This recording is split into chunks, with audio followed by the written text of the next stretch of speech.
Hello and welcome. It's 10 a.m. on Friday, the 1st of August. You're tuned in to our mid-morning newscast here on Arirang TV. I'm Mark Broom. Let's take a look at what's making the headlines. The co-leaders of Korea's main opposition party, Ahn Cheol-soo and Kim Han-gil, resign, taking responsibility for the party's disastrous showing in this week's parliamentary by-elections. The ruling party is already planning its next moves. Washington is calling on North Korea to release a Korean American who has been detained in the north for going on 2 years. Kenneth Baes reportedly said he felt abandoned by his government.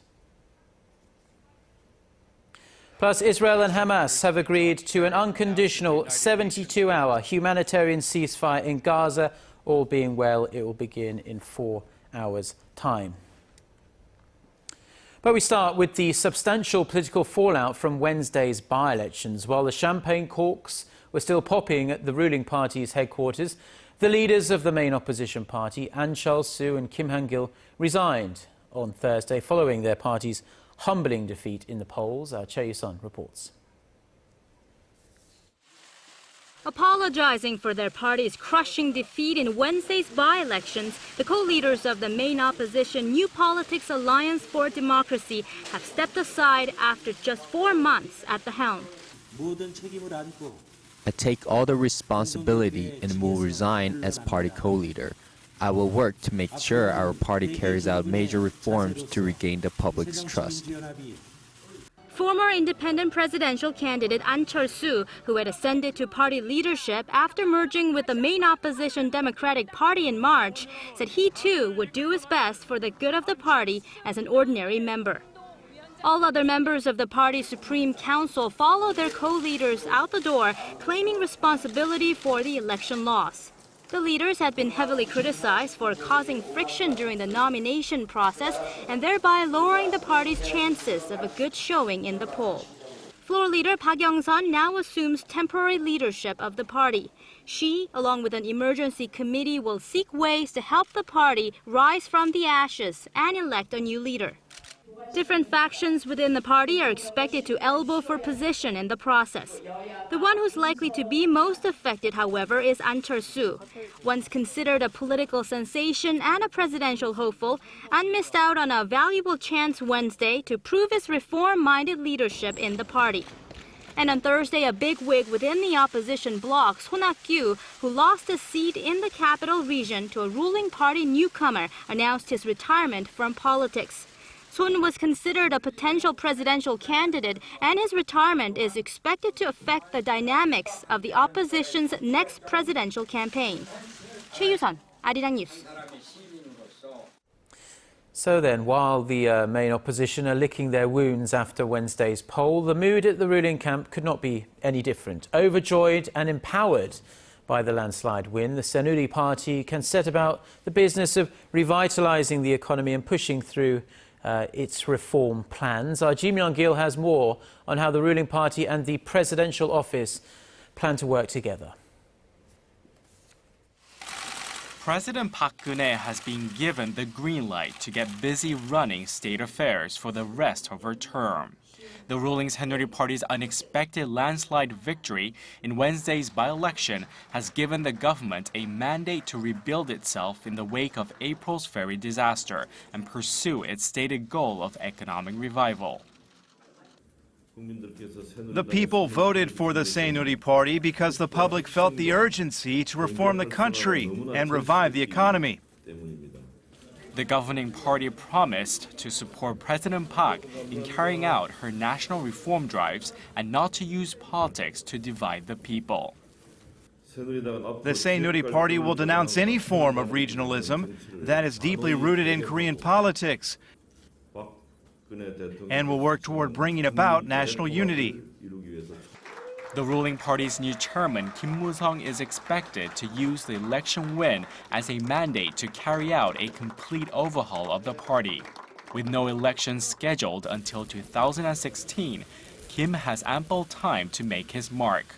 It is also possible that he may equalize the nature of the relationship between the party and the presidential house of Cheongwade. The ruling Saenuri Party now has 158 seats in the 300-seat National Assembly. The main opposition party has 130. Myung-kil, Arirang News. Now, a North Korean propaganda group has threatened South Korea and the United States, saying North Korea will attack if they go ahead with their planned joint military exercise called Ulchi Freedom Guardian. The Korean National Peace Committee says the headquarters of the government, such as South Korea's presidential office of Cheongwadae and the White House, will be targeted. It also warned against testing the North's patience and its efforts for peace and prosperity by carrying out the planned exercise. Ulchi Freedom Guardian is an annual joint combat readiness exercise that takes place for about 2 weeks in August to test and improve the two allies' joint defence posture against possible provocations from the North.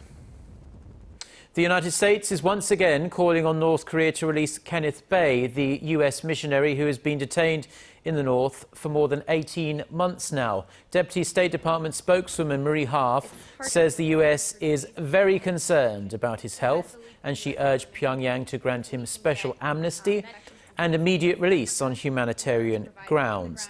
Her comments come after Mr. Baes told a pro-North Korea newspaper based in Japan this week that he felt abandoned by the US government.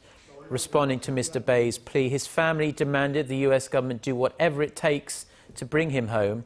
Kenneth Baes, who is suffering from a number of very serious health issues, was arrested in November 2012, convicted of unspecified anti-state crimes and sentenced to 15 years hard labour last year. Staying in North Korea, and the country has begun issuing new 5,000 won banknotes and is in the process of switching the old ones out of circulation. South Korea's National Intelligence Service said the North is currently looking into whether there may have been any stockpiling of the new notes on the black market. Now, it's speculated the move is aimed at promoting spending among the North's elite. The 5,000 won note, worth around $38 US, is the highest valued bill in the North, where per capita income is said to be about $1,000 US. The new notes include the portraits of both the North's founder Kim Il-sung and his son Kim Jong-il.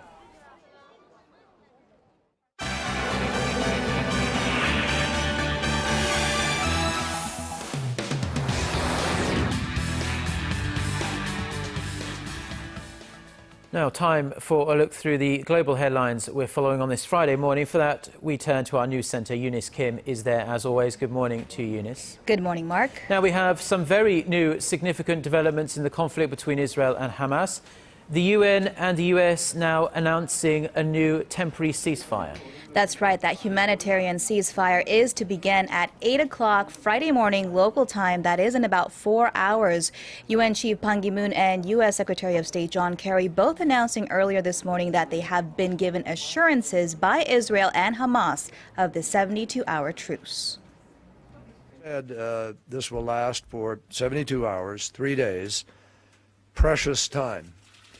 It is a lull of opportunity. A moment for the sides, the different factions to be able to come together with the State of Israel in an effort to try to address ways to find a sustainable ceasefire. Secretary Kerry added that once the truce is in place, Egypt will invite all related parties to come to Cairo immediately for serious and focused negotiations. But Israel is expected to continue its strike on the cross-border tunnels being used to access and attack Israel from Gaza. Israeli Prime Minister Benjamin Netanyahu had promised to annihilate Hamas's tunnel network with or without a ceasefire, and that any plan that does not allow Israel to reach this end would not be considered. The number of people who have died in the largest Ebola outbreak on record has now exceeded 700, mostly in the West African states of Liberia, Sierra Leone, and Guinea. The Director General of the World Health Organization, Margaret Chan, will meet with the presidents of the affected countries in Conakry today, where they are expected to announce an intensified response plan. Now, this plan, $100 million in worth to fight the outbreak on a national and global level will send in more personnel and resources to supplement overstretched treatment facilities. Meanwhile, Liberia and Sierra Leone have now both declared a public health emergency, dispatching soldiers to quarantine-stricken neighborhoods, banning public meetings for months, and closing down schools across the country. And turning now to Argentina, where the Latin America's third largest economy has defaulted on its debt payments after last-minute talks failed to produce an agreement from the country's bond holders. The country's second default in 13 years stems from a years-long legal battle with two of Argentina's so-called holdout bond holders, U.S. hedge funds holding $1.3 billion in debt. They had rejected restructured debt agreements back in 2002 when the country first defaulted, blocking payments to other creditors. Argentina's cabinet chief has blamed the U.S. for this debt default, calling the mediator in New York incompetent and saying his country was considering a case at international tribunals. And finally, in Ukraine, international experts have finally reached the crash site of Malaysia Airlines Flight 17 following multiple attempts.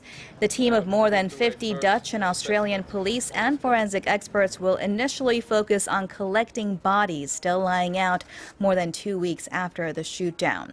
It is unclear how many bodies are still missing and what else the team will find at that site. Kiev said it had suspended its offensive operations in that area to help the experts reach the site. Said that a team of South Korea. Get connected to Korea and the world. Join us every weekday for the latest developments out of Korea, Asia, and beyond. On air, on your mobile, and online, we lead the way every day. Arirang News. To try and resolve the crisis in Ukraine, the European Union also offers 50... Now, government measures to boost Korea's listless housing market will take effect on this Friday. Officials say it will get people buying and selling again and reduce dependence on those non-banking lenders that have extremely high interest rates. But as our Kim Ji-yeon reports, critics say it's only going to add to the country's mounting household debt problem. Some government regulations on the housing market are being eased starting Friday, and the Korean economy is expected to start feeling the effects in the latter half of this year. The changes include easing measures that limit the amount that people can borrow from banks when buying a house, depending on various economic variables, including income. The loan-to-value and debt-to-income, or LTV and DTI ratios, are being raised to 70% and 60% respectively. This means home buyers would be able to borrow up to $340,000, up nearly $100,000 from the current total when buying a house worth $488,000. They'll also feel less pressure to turn to non-banking institutions that charge them higher interest rates. The policy has already started to bring some vitality into the housing market. The number of housing transactions in Seoul shot up in July, which is traditionally an off month for home buying. The Financial Supervisory Service says the amount of housing mortgage loans increased by 80% in June from the previous month to $475 million, the highest amount in 12 months. But the moves are also being met with concern. It's feared the deregulatory moves may lead people in their 50s or older into more debt. Last month, the amount of housing mortgage loans for people in those older age groups increased an average of 20% from 2 years earlier. This according to data from Korea's 4 major commercial banks. They were apparently trying to pay back debt accrued from self-employed businesses and from losses incurred after failing to sell houses amid falling prices. Kim Ji-yeon, Arirang News. Now, Korea's consumer prices gained at the slowest rate in 3 months in July as the price of vegetables and livestock stayed relatively stable. Statistics Korea says the country's consumer price index rose 1.6% last month from a year earlier, slower than the 1.7% gain the previous month. This marks the slowest pace of consumer price growth since April. The agency attributes the low but stable price increase to a lack of severe weather conditions such as typhoons or heavy rainfall, which has led to some rather bumper harvests. Core inflation, which excludes things like oil and food prices, rose 2.2% on year in July. The Korean government says it's raising its R&D budget to $12.1 billion next year, which will be up more than 2% from this year. Three major sectors will receive the money: space technology, disaster prevention research and future growth engines. And for the first time ever, $1 billion will be earmarked for individual researchers for their development of new technologies.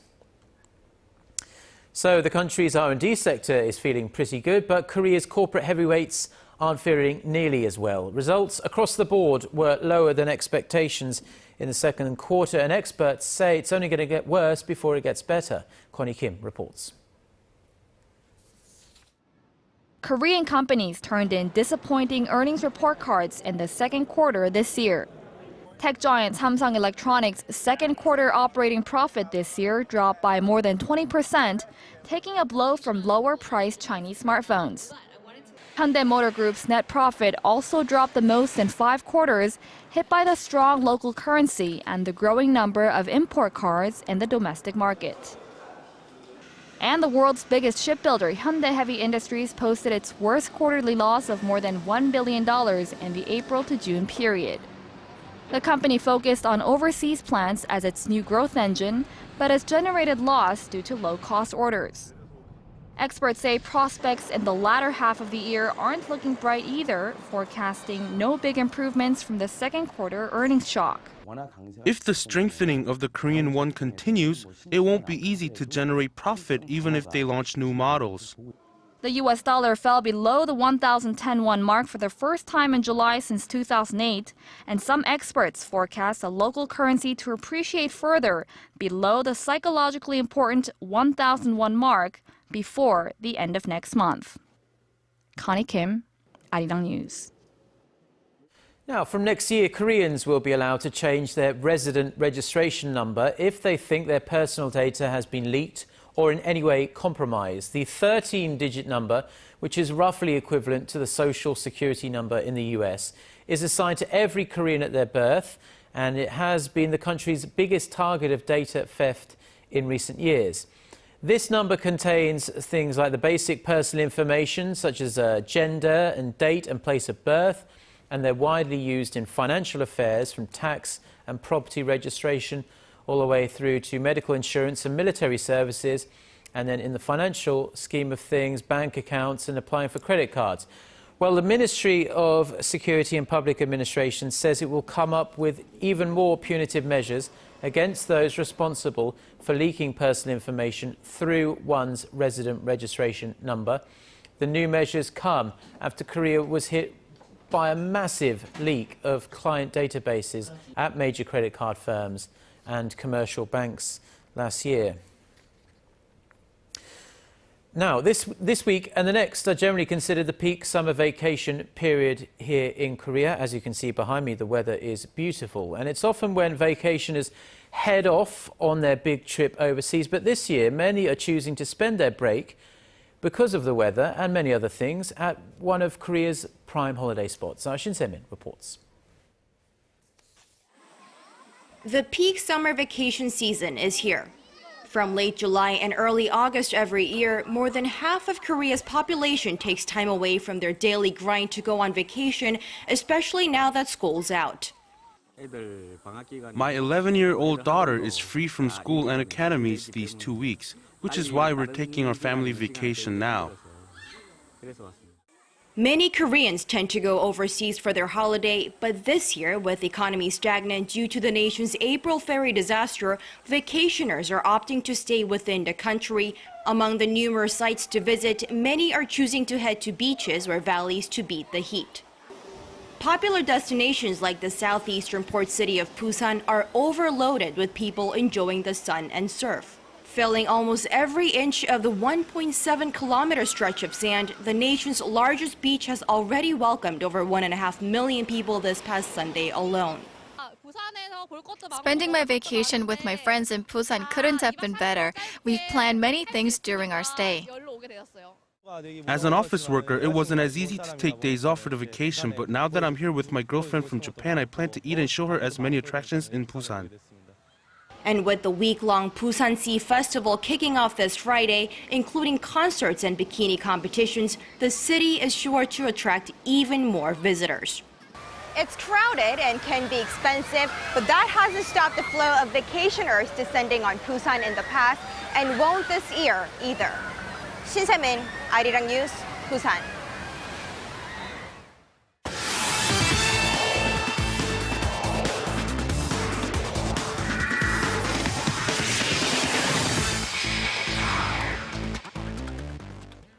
And TGI Friday, everyone, as we continue on with the ongoing search for the next head coach of the South Korean national football team. Now, Lee Yong-soo, the head of the technical committee, holding his two-day meeting with this committee, said that it's been revealed that the choice has been broken down to final 3 coaches. And just like it was expected, the final list of the candidates were all foreign coaches, as Lee Yong-soo and his technical committee will now look into different criteria before choosing from the final list. He added that some of the things that they're looking into are experience internationally and with their club team, age, English-speaking skills, and so on. And while the names of the 3 have not been revealed, it seems the committee is on track to choose their next head coach in the near future. Now, speaking of selections, after Thursday, the 2018 Pyeongchang Winter Olympics Organizing Committee has a new chief, as Hanjin Group President Cho Yangho was elected as the newest head of the committee. Now, just 10 days after Kim Jin-sun resigned as the head of the organizing committee, Cho Yangho was elected on Thursday. This, of course, pending the approval of the Ministry of Culture, Sports and Tourism. Now, Cho was an important part of the bidding committee back in 2011 when Pyeongchang was finally given the green light to host the 2018 Winter Games. Now, he also has an impressive resume when it comes to sports administration, as he is one of the 3 vice presidents of the Korean Olympic Committee as well. And now moving over to baseball, where ESPN named the top 10 worst signing during the past offseason based on the numbers put up by the players so far in the 2014 MLB season. And for South Korea's Chu Shin-soo, well, he's up there as well. Now, according to ESPN, Chu Shin-soo signed a 7-year, $130 million deal this past offseason with the Texas Rangers, has been listed at number 5 in the worst free agent signing so far. The article added that he's been sidelined by an ankle injury and has only hit .240 so far, with an on-base percentage of just .351. And making the top of the list is his teammate Prince Fielder, who was sidelined for the remainder of the season after signing a huge contract with the Texas Rangers as well. And now finishing things off with some Thursday night KBO action, the NC Dinos cruised past the Kia Tigers 9-1 with the Samsung Lions, beating the LG Twins 8-4, and the Lotte Giants crushed the struggling Tucson Bears 13-3. Meanwhile, let's take a look at the Nexen Heroes try for the sweep against the Hanwha Eagles. And of course, going into the game, here we jump over to the second inning. Hanwha strikes first thanks to Lee Young-gi's RBI single to left, scoring Kim Tae-gyun as they take a 1-0 lead. But check this out, Chung Bo-mo drills this one to deep left, gone a 3-run shot, and Hanwha takes an early 4-0 lead. Fourth inning of the game, here come the Nexen Heroes. Kang Jong-ho with an RBI single off the shortstop, and it's 4-1 before Kim Min-sung. He makes this 4-3 with a 2-run shot to deep center. Now, fifth inning of the game, Park Geun-hye, an RBI single to right field, and we're tied 4-4. Eighth inning, Hanwha up 6-5, Felix PA, and there it goes, a 3-run shot, and Hanwha extends their lead to 9-5. Now, bottom of the ninth, Park Geun-hye, and that's number 33 on the season, sparking a 3-run ninth. But the Hanwha Eagles hang on to win this one 9-8. And that's going to wrap it up for me. This has been SJ. Have a great rest of the day, and see you guys again for your sports needs.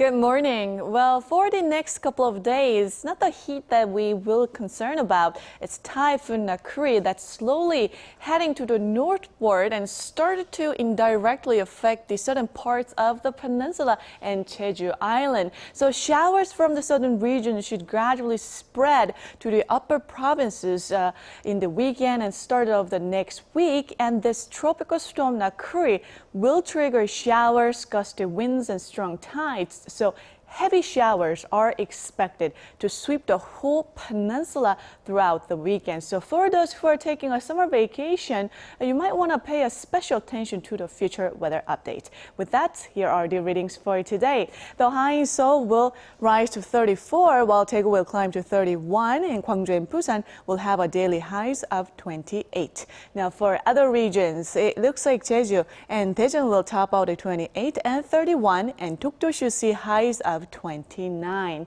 Well, that's all for now. Hope you have a wonderful start to the day. Thank you very much, Jion. And that's all we have for now. Do enjoy the rest of your Friday and the weekend. We'll be back at noon Korea time. Until then, goodbye.